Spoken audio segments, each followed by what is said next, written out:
Okay, we're live. So we're gonna do and take on a video from GameSpot, which I actually had downloaded and I was supposed to do a video now about, but I kind of forgot about talk about it. But let's introduce our guest, Ryan or DR Freak. Hello again. Yeah. So we just I think we can just jump right in. If you can just sometimes look at the chat because I'm screen sharing. If Sure. people have Otherwise, it's kind of a hassle. Yeah, let me pull up the chat here. Oh, holy Windows, Batman.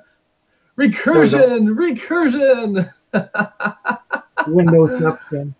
So, Yay. There we go. Pop out the all chat. right. So There we are. let's start off. So you remember? So for those who don't have any context to this, this was basically when Cuphead had came out and all the kerfuffle about video games being too difficult, and this video is basically talking about that. So just Alright. a little bit of context. Sure.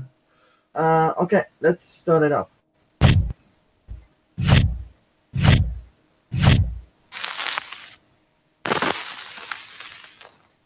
A great slam and then stop.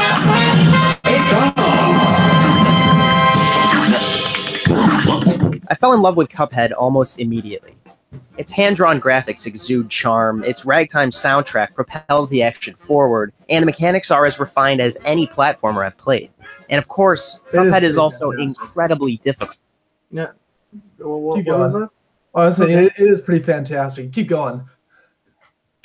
Drawing on running gun games such as Contra 3 or Gunstar Heroes, Studio MDHR prioritizes flawless jumping, shooting, and dodging over anything else in Cuphead.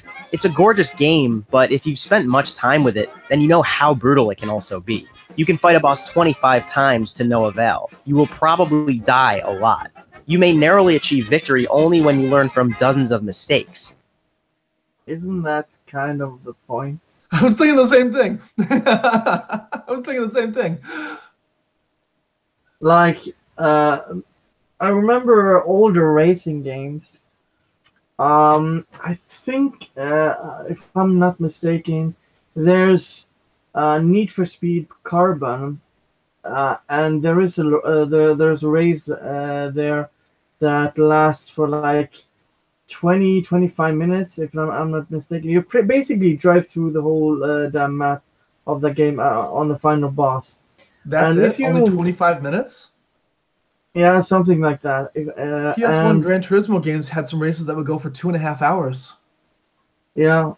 But the point is that if you had made a mistake, or a big mistake, you pretty much had to restart the race and lose like, I don't know, 10-15 minutes perhaps, because you had to do the race pretty flawlessly and know when how to take the different turns, like the corners. Yeah, and know the car you have, and also where the driver you're driving against, the boss, where he is behind you, so you don't crash into him, and so forth. So you learn it, but I mean, the games are you're supposed to tackle them and learn from and overcome the obstacle. That's the entire point, especially in single player.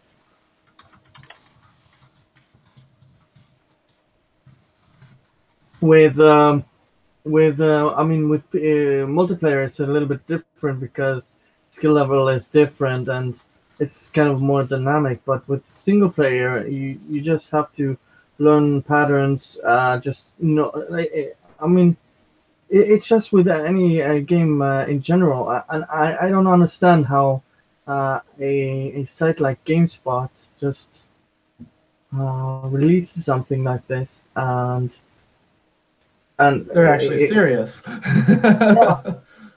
This is supposed to be very, very obvious stuff, and still, I mean, it seems to be for the person who made this video to be some sort of valid criticism against the game that you're supposed to learn and become Let's keep better going at. on the video here. Let's looks like it's a pretty short vid, so let's finish it up and then we can discuss it further. Cause I would like to see what else they say here. Yeah, I just want to stop in intervals after they Okay. talk to us. Otherwise, we forget what the person said. ADD, wee. According to the creators themselves, that was their intention from the beginning. In a recent interview with veteran developer Warren Spector, Cuphead's Chad Moldenhauer described a basic tenet of the game's difficulty. Keep the mechanics simple enough to grasp, but with enough variance and technique to allow player mastery and expression. And a sufficiently skilled player should be able to potentially defeat every challenge on the first try. No trial by death or cheap hits. In theory, this makes sense. Cuphead amplifies your sense of victory through tough but fair challenges, and you'll only reach the end through hard work, patience, or skill. But that's just the thing. When Moldenhauer mentions a sufficiently skilled player, what does he mean? What's the metric for measuring player ability? Who's to say that Cuphead will eventually click for everyone who buys and plays it? Everyone, yeah, of course. Of course it will. I mean, this seems to just like make up excuses just to make up excuses. I mean, the person who wrote or is at least talking here, even made the case against, because the game should be it should be possible to overcome the game and not be cheap, have cheap deaths. But you're also able to overcome them with skill, and I mean that's what Warren Spector put up as like a bar for the people who made the game. So I don't really. So now Yeah. for the guy that's writing this, I'm guessing he probably did some schooling for journalism, either like at a community college or going for a 4-year degree. He's probably had to take like a general psychology class if he was in the United States. And I would bet pesos to dollars that he probably covered pattern recognition, classical conditioning, and the learning process and how humans learn. Pattern recognition is such a critical part of the way humans learn. You see one thing and you know to expect the similar output again. And Cuphead is all pattern recognition. All these boss fights, it's all pattern recognition, just that the patterns change partway through. So the learning process is watch how they interact and then overcome it. It's very doable. It's actually quite doable, but you just have to learn the way that it operates. It's not it. And for him to sit here and be like, oh, it doesn't work that way. I'm sitting here going, excuse me? Did you pay attention in your college psych classes? I mean, this is human learning 101 right here. Well, it's basic human psychology as well. Bingo. So I mean, from very young age, I mean, when you, I know there was this kind of study like where people who didn't have play any video games tried to play Mario and didn't get the physics, but after playing a while, they understood the rules that were set in the game, and even though failing in the beginning, but they became skilled over time. I mean, this is It was a learned skill, yes. Yeah. So Exactly. with games, there were always some rules that are set by the people who made the game, whether it's an RPG, whether it's a side-scroller, a shooter, a platformer with Cuphead, an action RPG with Dark Souls, a racing game, Metal Slug. whatever it is,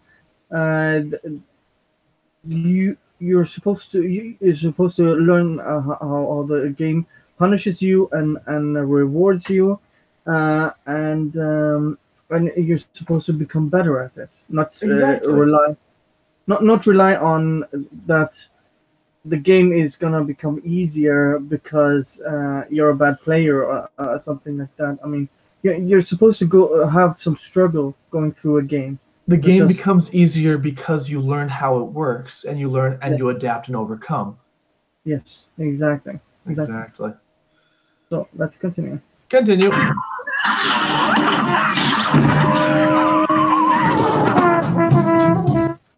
Cuphead does provide the option to play levels on a simple mode. Bosses have fewer hit points and will actually skip some of their attack sequences altogether. It bars less dexterous players from seeing everything the game has to offer. What's more, you can't play the last 10% or so of Cuphead if you haven't beaten every previous boss on the regular difficulty. You can watch YouTube videos, yes, but you're not playing them. Essentially, Cuphead excludes you if you can't reach the sufficient skill level its creators. Bullshit. The simple mode is meant to give you a feel for the way that the fight actually progresses. And if you want to study the movement patterns and the way it operates without having to go head first, you can learn part of it and then learn part of it there, adapt to that, and then learn the rest on the regular difficulty. But what I get from this, actually, if you take a little bit step further back, what the guy is actually saying is basically the soft bigotry of low expectation, where he says that games exclude people, and that's a bad thing. That's what I get from it. I would And love to see him I would love to see him take part in a fighting game tournament and try and use that logic. He will be laughed out of there in an instant. yeah, and I mean, games are supposed to be exclusive because they're not movies, they're not TV series, they're not books, they're not magazines. They're not They require input from the person experiencing them. exactly. They're not paintings. They're not statues. You're they are exclusionary because you have to press buttons and do some sort of, I don't know, best way you can put it, a dance on the screen. You're supposed to follow a certain pattern on the screen and do some sort of. If you just look at it, it's sort of like a dance on when you play a game. Don't head first into a barrel of cocaine. Yeah, I mean it's that whole learning thing that you have to build up to it, essentially. Yeah, and saying that games are exclusionary, I mean, that kind of says itself, because games, you have to play the games. You have to move past some hurdles to continue in the game. Yeah. That's the entire thing of games. Like the Takahashi dude barely was able to do on the tutorial. So Right. Now, to be fair, if you had spent time, just watching how things were, how he was, where he was dying and why he was dying, he could have learned very quickly. Oh, hey, you can't jump on him, but you should shoot. And he also would have noticed that moving back and forth caused enemies to respawn. yeah, And if he wanted to prevent that from happening, all he had to do was take it. All he had to do was really just continue moving forward and not backwards, and he'd be able to continue, and he'd be able to press further forward. But he would also he also could have noticed that, oh, hey, these things are happening, and I should probably stop doing XYZ because it's not going to actually help me, as I'm just losing all my health right at the start. yeah, and I mean, games have some sort of entry point, but I actually saw a documentary from the BBC, if you want to believe it, but they actually had some positive stuff to say, because they were talking about disabled gamers and how there were companies that basically made it accessible for those who had trouble with using normal controllers and had limited movements in their fingers or hands. And Broly couldn't Legs hold is a fantastic example of that in the fighting game community. Yeah, and I don't know if fighting, you've ever heard of him or if you're familiar with him. the guy who fights with his face. Yeah, basically. Yeah, he has 3 fingers on his right hand. His left hand is basically a stub. He was, he basically can't move around without a 24/7 assistance from a personal attendant. But he somehow managed to map out the buttons in a way that works for him. And he's one of the top 5 Chun-Li players in the world at Street Fighter 4. Yeah, And I would peg him at top 25 overall. Like, he's very, very, very good. And he shows up, and and everybody respects him because he put in the effort, because he spent the time to study and learn and contribute. And everybody respects him because he didn't let his own physical impairments get in the way of him learning to get good. exactly. And gaming in itself is the ultimate meritocracy, I would claim, where the more time you spend on a game, and you learn the patterns and become better at it, the more you get out of the game, the better you get at the game, especially in multiplayer games like fighting games or shooters, or whatever. And so claiming that also, and this again goes to his previous comments where it is exclusionary. Yes, it is, but it can be adapted where basically anyone can play games. I mean, there are games where you can actually play just using your eyes. So basically, in theory, you could have Stephen Hawking playing games. Well, and I would also posit that the difficulty level is not meant as much as to be exclusionary as it is a filter that when you get past that and you step in, you enter that realm, quote unquote, where of people who have completed the game, who have overcome it, then it's a welcoming club of, hey, you made it, welcome aboard. And it's not necessarily meant to denigrate the people who can't. It's that the people who have are now able to say, hey, I've done this.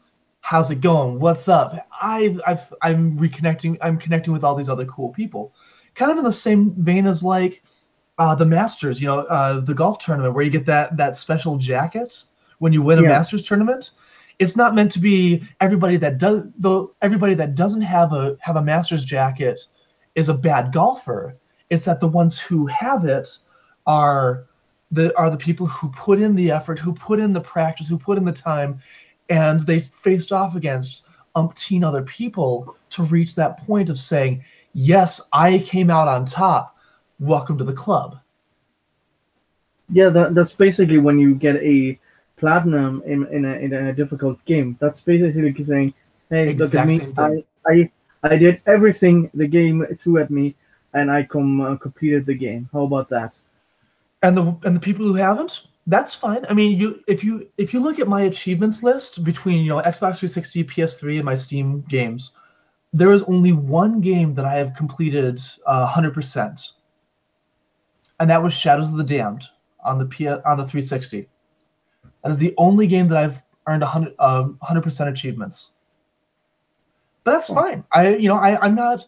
I'm fine with where my gamer score is. It's not the maximum possible, and frankly, I don't care. But I'm happy with where I'm at. I've done a decent job here. I've done a decent job with it, and I feel like I've accomplished. I feel like I've accomplished something where I'm at. Yeah, I have gotten 100%, but it's basically doing the Walking Dead games. But I like those games. But I also gotten platinums of basically completing games like Dragon Ball Z, Budokai HD Collection, Need for Speed Most. But I also platinumed Destiny 2. Well, aren't you special? No, but those are games. For me, getting the platinum for Destiny 2 probably is the one I spent the most time on. I probably spent like 300 hours getting that platinum. And it feels Uh, worthwhile to you to reach that point, doesn't it? Yeah, and I feel I earned it because I had the skill to actually get that platinum. It wasn't glitching or you doing anything like that. I played the game properly and earned all those trophies. You did it honestly, yeah. Yeah. Well, let's continue. Yeah, the let's do video. it. Whoops. Intended. I myself thoroughly enjoy difficult games. I adore Dark Souls and Bloodborne. I pour hours into XCOM 2 every week. Cuphead itself XCOM is one of kicked my my favorite ass. games of 2017, but it does raise a few loaded questions. Do developers owe it to consumers to show them their entire game, no matter the player's skill level? No. No. Yeah, that's a very simple no.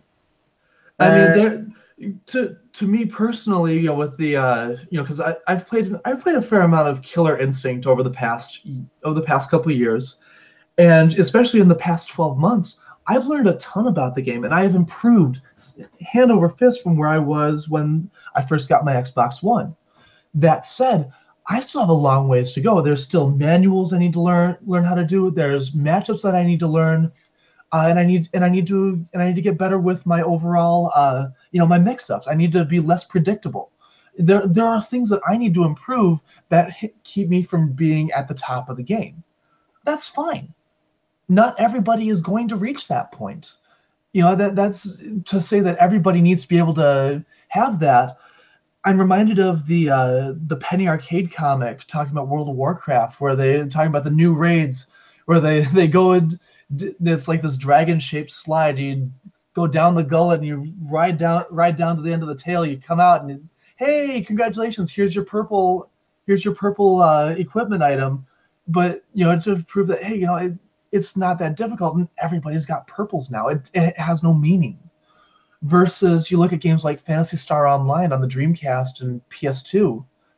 Those games were famous for having a really fantastic looting system where when somebody got a rare item, a blue, it meant something. When somebody got a purple, everyone on the server freaked the fuck out because it was a big deal because it didn't happen often. And that rare drop didn't just go to everyone. And the people who did get it were either A, really lucky, or B, put a lot of time into doing that one thing until they got it. And either way, they earned the respect that they deserved there because they put the time into it to make it happen. Yeah. Yeah, that's basically with everything. Yeah. A lot of luck, talent, skill, knowledge, and just overall time put into something. And when you finally reach that point, you've earned the accolades you receive. You've earned every bit of those accolades. Yeah. Let's continue. Agreed. Should games be made so everyone can enjoy them? Can a game be too difficult for its own good? This is a problem inherent to video games as a medium. Outside of ticket prices, movies don't usually bar you from seeing everything they have to show. Museums don't test you before each new exhibit, and if you want, you can skip to the final page of the next book you read. Most games, however, require motor skills, problem solving, or some combination of the two if you want to see everything. I don't have concrete answers to all the questions that Cuphead raises. But regardless, the game does spark an intriguing conversation. So I decided to look at how other games handle difficulty, how developers found creative loopholes to the problem, and how some games turn the idea of difficulty on its head entirely. Well, let's just... Can a game be too difficult? Not really, because there is always someone out there who is going to beat that game. Always. To a point, though. I mean, you look at Gran Turismo 2, because of a glitch, you can never fully 100% the game. The best you can do is 92.75%. Well, that's different because it's a glitch. Right. Or you look at games like Smash TV, where there is no actual ending to it. there are games out there where it is simply impossible to complete, or games where they have what would be considered a truly unfair situation where it is physically impossible without doing like a tool assisted setup to actually complete the area. Or you look at The Lion King, the Genesis SNES game. That second level was so ridiculously hard that short of like using an emulator and save states, you cannot complete it because it requires too precise of movements. And I would posit that if you really want to talk about difficulty or being too difficult, or where it becomes inaccessible, I would look at some of those older kid platformers that actually had that ridiculous difficulty level, like right at the second level even. You know, the Lion King being the most glaring example, obviously, but you get the idea. Yeah, but with today's standards, that would be kind of out of the question, because it would be patched really quickly. And I mean, there are, as you say, some games that can't be finished, like Pac-Man, for instance. It only stops because there's a glitch. Actually, what happens is the register for the level goes above 255. You go outside of memory. Yeah. And the game starts puking LSD. Yeah. The one guy who got a perfect score for it basically ran the game out of memory, so the half of the screen ran out of memory. So there was basically just like smidges on the screen. It was just gibberish, just utter garbage, and you couldn't see it. But if you knew where to go, you could still continue playing. And that's exactly what he did. Yeah, but the point is, nowadays, I mean, Dark Souls and Monster Hunter and Cuphead and even Crash Bandicoot are now, like it said, oh, they're too difficult. Nobody can complete those games because they're so difficult. I mean, they're learnable. Yeah. And therein lies the difference. Exactly. So, I mean, with modern standards now in current year, so to speak, making too difficult games would actually stop your sales. So, I mean, there's like a curve, I would say, where like you can have some sort of difficulty, but also also have good gameplay and not be too punishing and things like that. And that's something that's been learned over the years, where we've figured out that difficulty curve, how it has been refined to the point where we know what we are capable of, and in a sense we've also grown accustomed to that difficulty curve as well. So when you find one that kind of ramps it up a couple notches, all of a sudden it throws the human psyche off. Yeah, because there are also a lot of, if you look at it, games have never been bigger. So a large amount of the audience are casual gamers, and they play easy games, Candy Crush, Farmville. They simply don't have the time or the interest to devote those hours into studying a game. That's not to denigrate them in any way, shape, in any form. No. But at the same time, you do have to be aware of what you're working with. You know, you don't want to spend too much if you don't have the time to spend learning something that's outside of your skill level. You'll go somewhere else. And there's something to be said about that low-hanging fruit sort of mentality, because it does exist. Let's be honest, it does exist. But at the same time, you can't just make that the only thing. Oh, I totally agree. So let's continue. Agreed. One of the more notable examples is Resident Evil 4. It secretly scaled its difficulty to react to the player's skill level. Survive longer, kill more enemies, take less damage, and the difficulty will gradually ramp up. but die several times in a row and the game will remove certain enemies the next time around or lower enemy health. The mechanic subtly makes the game more challenging for skilled players and more accessible for those with a casual playstyle. You probably know about this dynamic difficulty slider by now, but at the time of its 2005 release, Capcom hadn't said a word about this brilliant system. It wasn't touted in any press releases or shown off at conventions. As the story goes, the first public mention of it was in Resident Evil 4's official strategy guide a year later. This is because Capcom knew the value of hiding such a mechanic. It empowers players of every skill level. It doesn't shame you for doing poorly, and it doesn't let you waltz through if you're doing well. It's one of my favorite games ever made for several reasons, but the sliding difficulty is chief among them. Left 4 Dead took us... Pause it here for a moment, because I wanna point out something. Because it's actually funny that they mentioned that, because I made it a point to go through I've played the shit out of Resident Evil 4 on the Wii. It is a fantastic game, and I will agree. But I'm one of those that will do the zero death playthroughs just to keep that difficulty level up, and I love it. Yeah, I mean, there's also, I mean, saying that doesn't exist. I mean, Assassin's Creed Origins has that feature where enemies are scalable. Guild Wars has it, if I'm not mistaken. Yep, and there was another one with what was it? What was the game I was playing?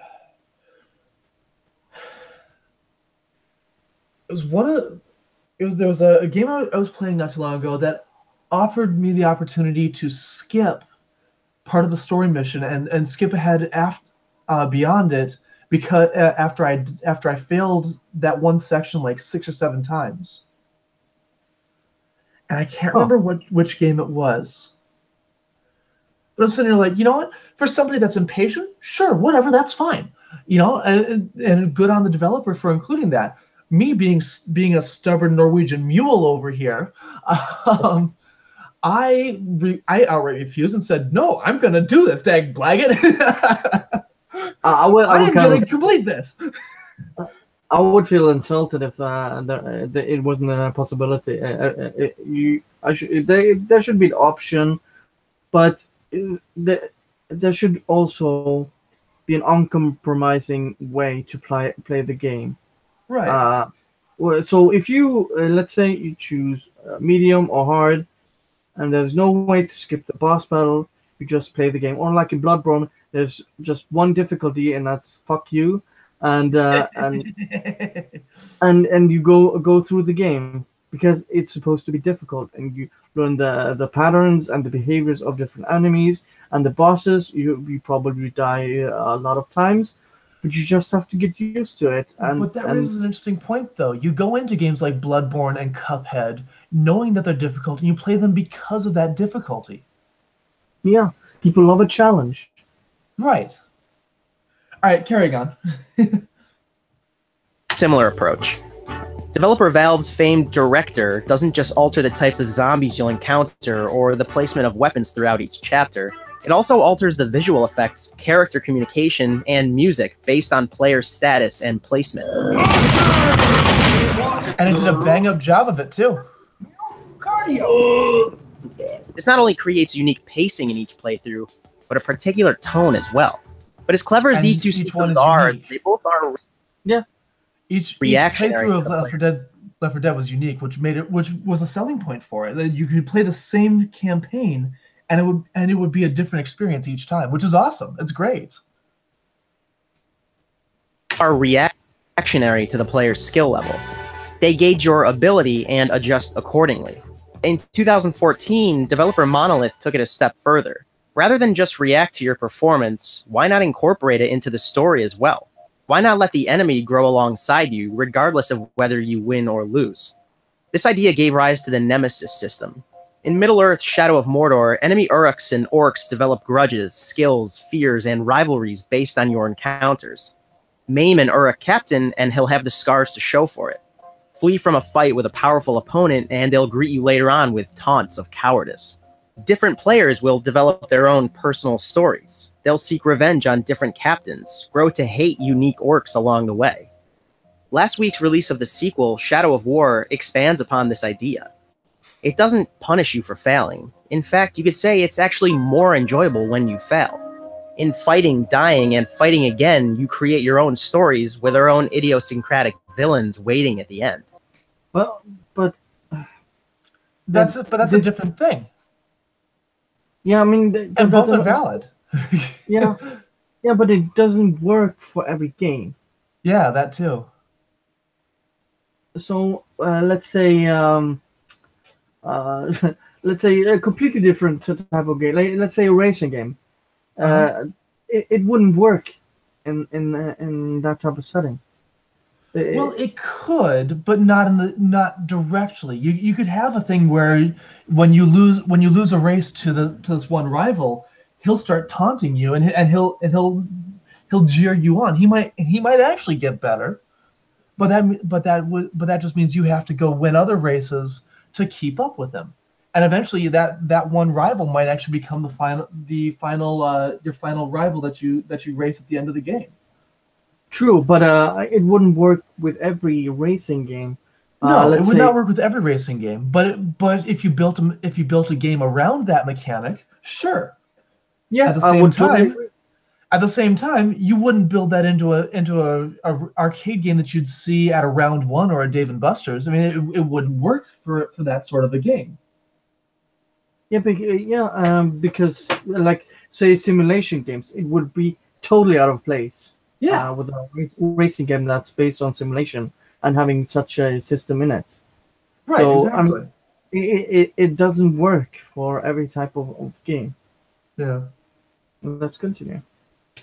Whereas Monolith's Middle-earth series is about adapting to failure with an immortal character, others force you to confront the idea of actual loss. Two examples immediately come to mind: Firaxis Games' XCOM series and Intelligent Systems' Fire Emblem titles. Although you do have the option to disable it, both games place permadeath at the center of their design. Lose a soldier to enemy fire and they're gone forever. Make a poor tactical decision and you can't go back. You make your choices, you try to learn from them, you do your best to move on. Both series understand that respawning is a safety net. By removing that net, the games become more tense, but also play with difficulty in a clever way. Sending your best soldier into the fray increases your chance for short-term success, but creates more long-term risk as well. If you lose that soldier, your whole team will suffer down the road. You'll need to build new soldiers up from their beginnings as green rookies to their decorated glory days. But again, this comes down to the game design and how the game plays out. Exactly. And he's making an apples to oranges comparison here. Both all the games mentioned are valid for their own reasons, but you can't put a one size fits all onto every game.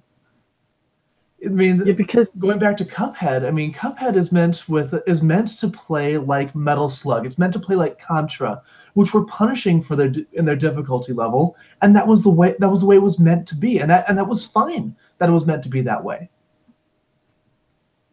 I mean, it's also kind of beautiful looking at this video of how many type of different just difficulty systems games have, which make games so unique.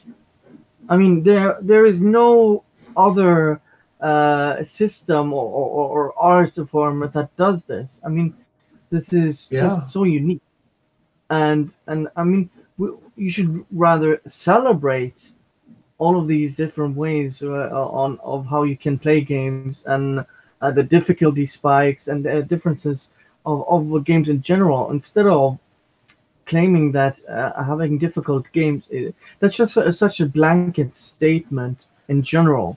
And it's short-sighted as well. Yeah, because how many games are released every year? Hundreds, thousands, tens of thousands. If you count all the Flash games and things like that. Yeah. So let's just continue. This transparent sort of dynamic difficulty slider plays with it in a way that few other games can. I can't talk about difficulty without touching in some way on Dark Souls. Anyone who has heard of From Software's third-person action games will know how punishable it is.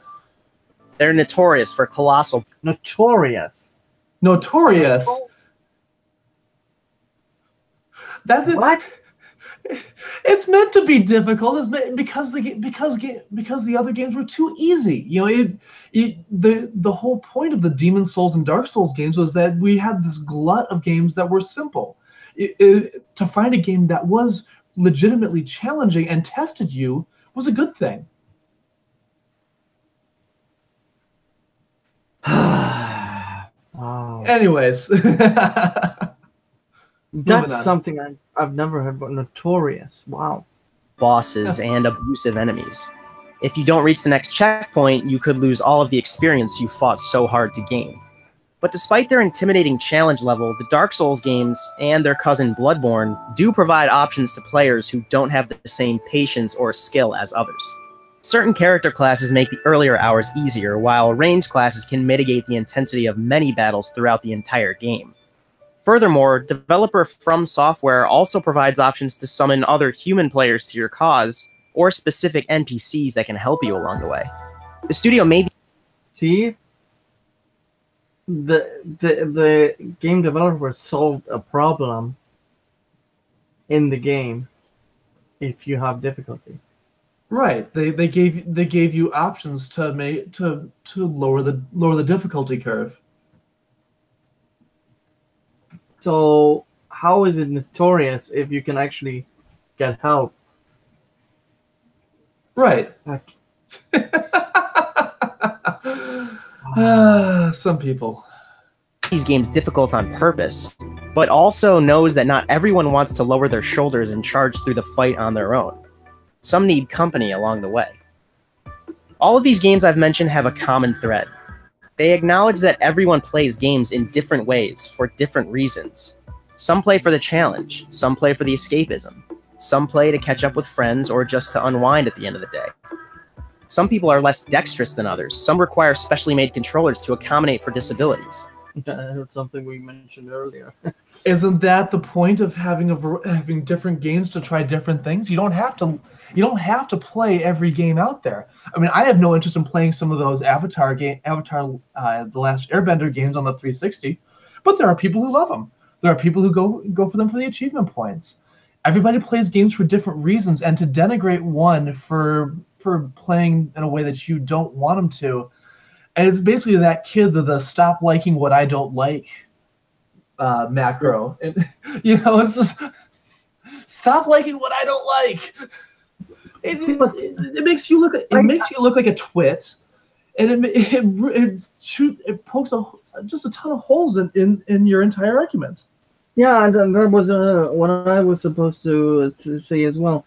Like, you're contradicting yourself. I mean, this guy posing the question, like, what was the entire point of this video if you're actually, like, answering your own question, but, like... It is full of sound and fury, signifying nothing. Let's continue. And of course, all of this is okay. We're all still having fun. And this all leads back to Cuphead. Is it good game design to bar less skilled players from advancing to the end of that game? No, it's not.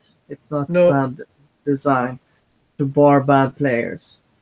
There's a famous saying in the gaming world, only consisting of 2 words, and it said good. Yes, and it said to everyone who is a noob at a game and can get either kills or progress through a game, it's get good. And it's not and depending on your outlook, it's not necessarily meant as a negative. No, it's because it could very easily be a thing of, hey, you want to improve? You need to practice XYZ, and you will eventually reach the point where you'll be able to pull it off. That's a philosophy for life. Right. Keep at it, and you will get good. Just don't. If you're going to get salty over this, you're going to start complaining and bitching and moaning. You're going to get ignored. You might as well just ignore that and just go on and improve yourself. All right. Sorry, I was just quickly checking the chat. Wasn't anything there. Nope, it's So- been completely empty. I would have chimed in if there was. Oh, okay. Well, that happens sometimes. Okay, let's continue. Should developers account for numerous playstyles when molding their visions? Or should they focus on a smaller subset of people who want a very specific experience, regardless of widespread accessibility? I can answer this very simple. Create whatever game you want, and do whatever you want with that game. And if fuck the if people- haters, or don't. Yeah, and if people like it, they're gonna buy it. Like with Exactly. Cuphead. Exactly. It's as simple as that. The larger, more loaded question here is nothing new. It's the entire dilemma of modern art. Is it defined by what the creator wants to convey, or by what the recipient takes from it? Shortly after the conversation arose, Does the recipient dictate the art? Bitch, hold on. Like, seriously. How could you even think that that's a remotely good idea? Like, see, with art in general, you have the object thing, the Yeah. painting, the statue, the game, Right. the music, which is universal to everyone. So everyone has can see the same thing, but there might be some differences. Say, if you look at a painting, some people may be colorblind, so they see it differently. And what each person gets out of art, out of every song, is subjective. You cannot change the objective. It is only the It subjective. always starts with the artist's vision. That's Yes. that's the important detail that he misses here. Without the artist's vision, the art is nothing.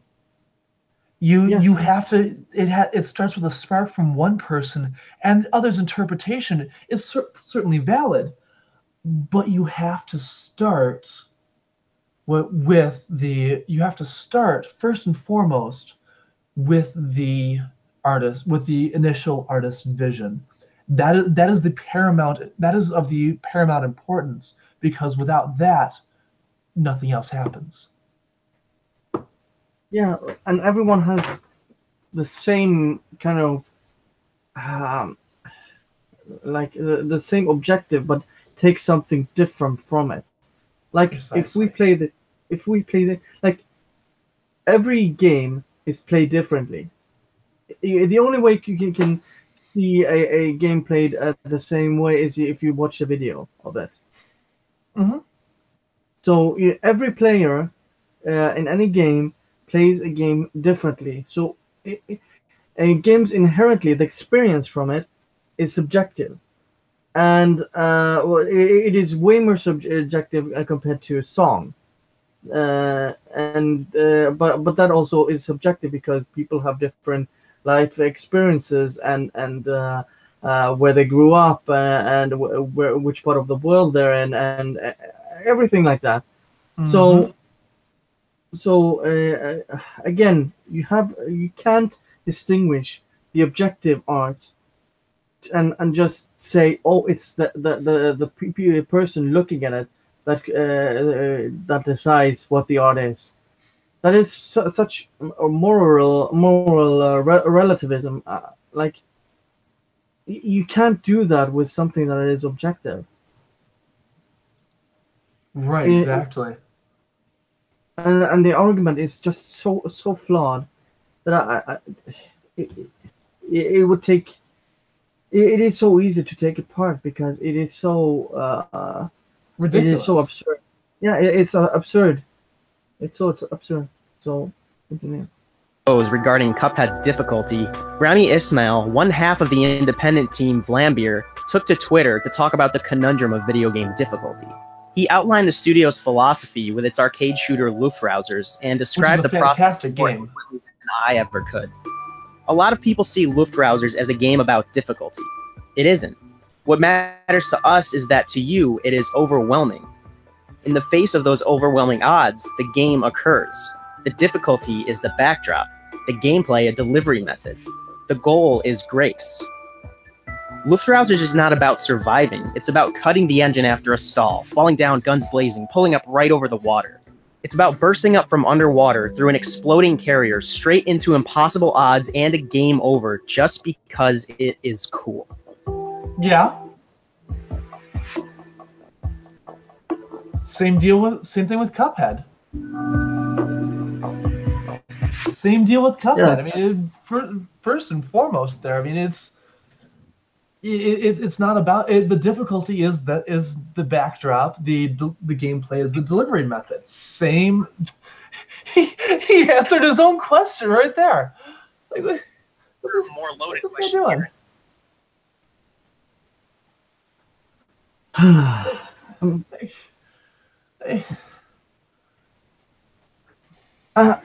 You can't fix stupid.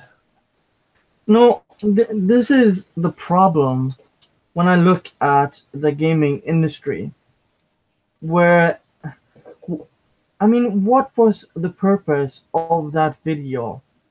Because it doesn't really raise any questions that can't be answered really in simple terms. It's supposed to be an essay. If you want to watch some sort of essay form criticizing game or looking at games, Clean Prince Gaming, he does a fantastic job. He I has started like following him because you're right. He's very the nice part about it is that he's what's the right word? He's very fair. He's fair, but he's also very logical about the way he goes about things. Yeah. And he doesn't go with this game is irrelevant because XY because whatever. He makes it a point to say, this game does these things right. This game should have done better, but this game has these problems that are definitely holding it back. I mean, everything that he says is entirely valid, and he goes out of his way to encourage gaming and encourage good game design.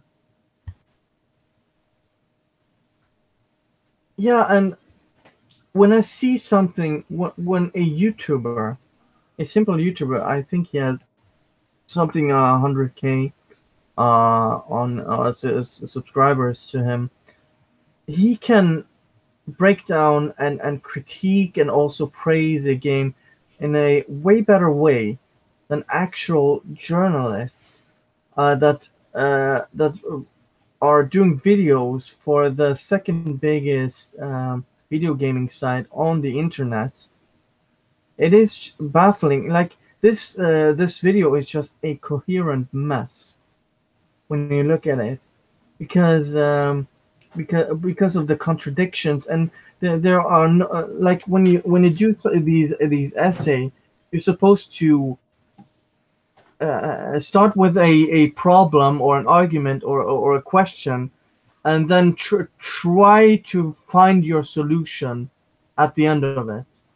But there's no the ending was just abrupt. It was like you're quoting a random, not that the person who made Luftrausers is random, but it's just a random quote from a game developer, and that's kind of your conclusion. That's just weird to me. Especially when you don't reference that developer at the start either. Yeah. I mean, you reference Warren Spector at the beginning of it, but then end on someone else's you went with quote. someone completely different. It's like, well, what's the point? Yeah. And like, even saying, you see all these different games handling difficulty in different ways, and you can do it competitively, you can do it for a challenge, or you can do it to unwind. But how does that even help your argument? Because you said the best part is he's torpedoed his entire argument right at the end. He basically if you're gonna make a point, at least make it your point and not not the opposing view. I mean, it's like What the hell are you trying to play here? I don't mind if you have someone else's opposing view as your conclusion, but I mean, at least give your thought process to how you came up with this. Right. It's like, why attack it all this time and then suddenly support it? It's like, wait, what are you doing? Then you should have a different approach to it. Probably start it out with. I was interested in looking into games difficulty after Cuphead received so much controversy because of it, and here's what I found. And if you dig through it like that, yeah, absolutely. You could say, hey, you know, I had my reservations, I had these problems, but as I researched, I learned, I looked at this, and this, and oh, hey, maybe my outlook actually changed. You know, something like that would at least make sense because it would, you know, it would at least flow correctly. You know, you can say, hey, maybe I've learned a thing along the way, and you know, showing personal growth is always a good thing. You cannot fault somebody for having one presupposed opinion, doing some digging, and realizing that they feel the exact opposite by the end. You know, and if they sit there looking at it, they go, oh, hey, I've learned a thing. Okay, this is new. Yeah. Oh, hey, and now I've become I've grown as a person as a result.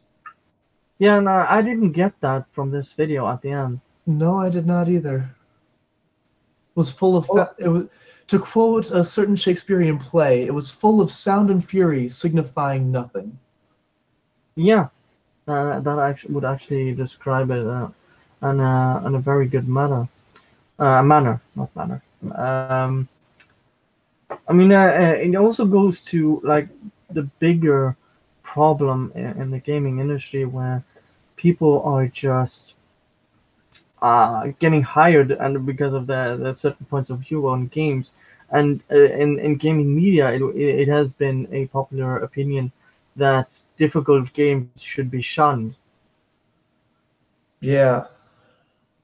And I mean, like there's an ongoing joke in the gaming community. Like every time a difficult game come out, and people are like, "Oh, this is the Dark Souls of insert game genre here." Yeah, it's like, dude, what?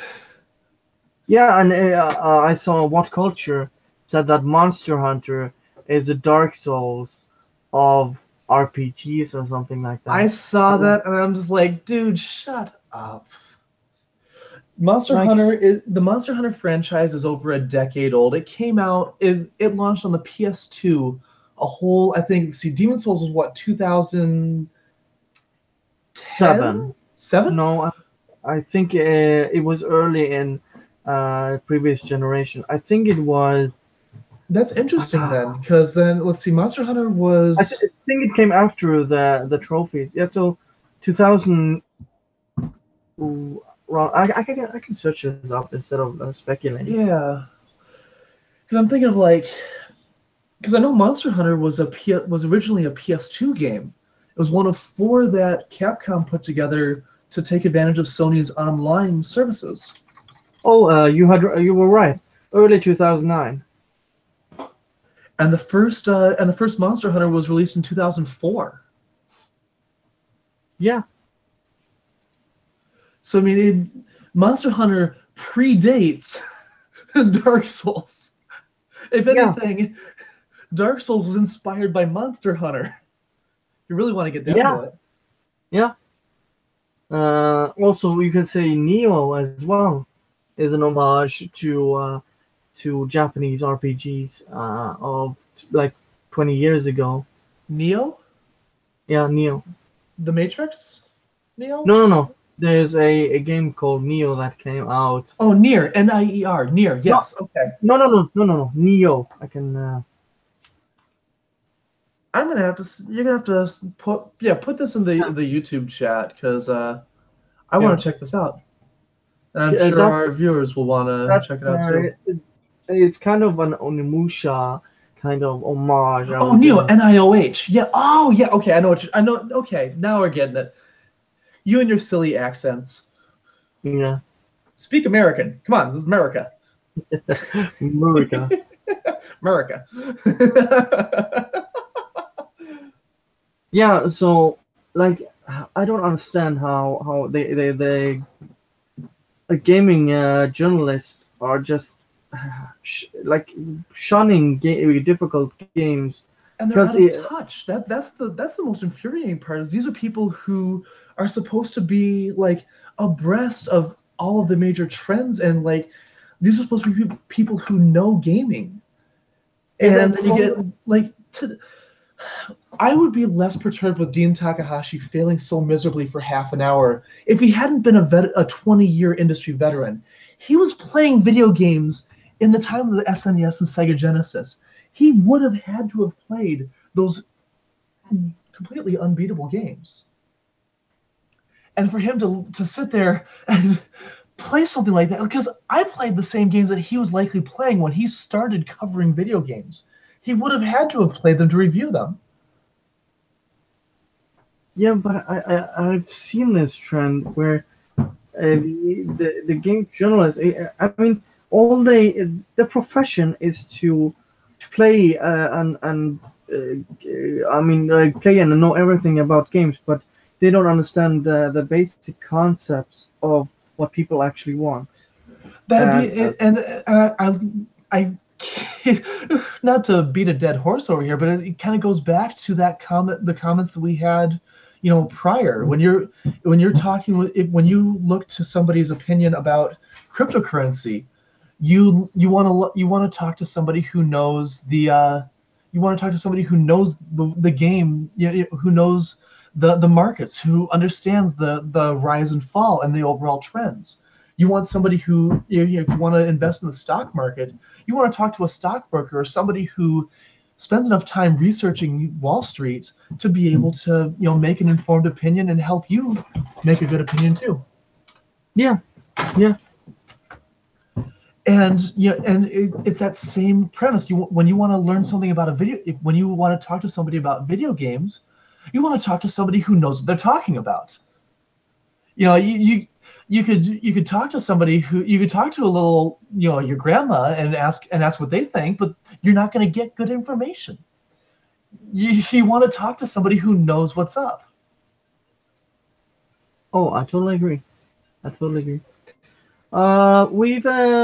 spent an hour on this, so not to beat a dead horse. So I think this is a pretty good way to end it. Have you any final thoughts on the video itself? His last point was exactly the point you wanted to make. Let's be honest. I mean, he kind of answered it. He kind of made my point for me. We have different games for different reasons, and we have different difficulty styles for different reasons. To say that one is better than the other, I mean, it does a disservice to gaming as a whole. We should be celebrating the creator's vision for designing a game that fit to their aesthetic. I mean, we see the games that come out of Hideki Naganuma versus the game. Or wait, he's a composer, not a designer. Hideki Kamiya. That's who I was thinking of. We look at the games that come out of Hideki Kamiya versus the games that come out of Peter Molyneux versus the games that come out of Studio MHDR. Everybody approaches game design. All of the major game designers approach game design with a different perspective. In the same way that Picasso did not paint the same way as Rembrandt, did not paint the same way as Van Gogh, did not paint the same way as cavemen. Everybody does it differently, and we should be looking at them for what they do versus what they don't. Yeah, I mean, I don't think I can say it in any better way. Where it was just a incoherent mess of a video, which I think we critiqued very well. I put your links in the comments or in the description below. So perfect. Thank you. Before we started, so awesome.